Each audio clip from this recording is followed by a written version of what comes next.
So here we've got the lying ham curl. So I'll run through the points of contact in this exercise.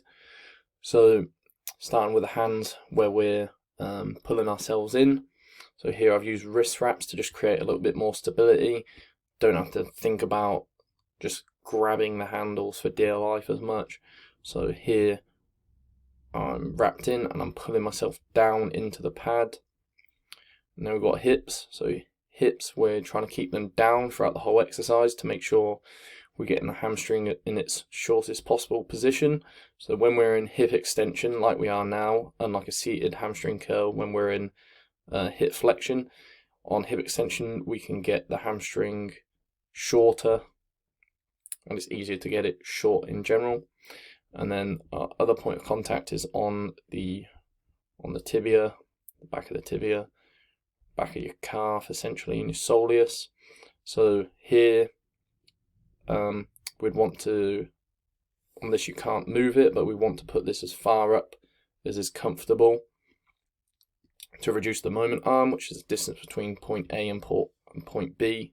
So I'll say A being down here and B being up here when your hamstring is contracted. So I'll show you what it looks like during a set. This is one of my actual working sets.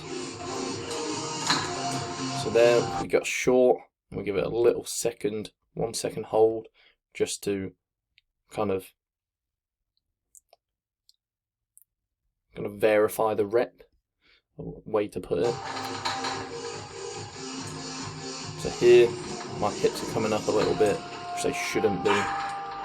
It's natural for them to come up a little bit, but we want to just force them down as much as possible.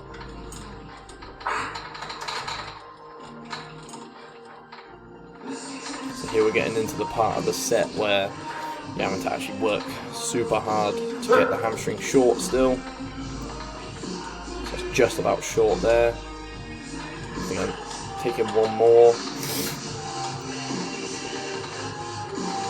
And then I've reached my failure point.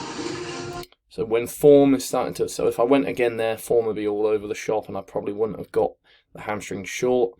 So where we want to call off a set is where you've actually gone to complete failure or form is breaking down, because you got to think about the risk to reward ratio. If it's too risky to take that rep, don't do it. And if it's too much risk to reward, like if you're not going to get much out of it, but it's high risk, there's no point taking it. That's essentially what I meant to say, just in terrible wording. But that is the lying hamstring curl.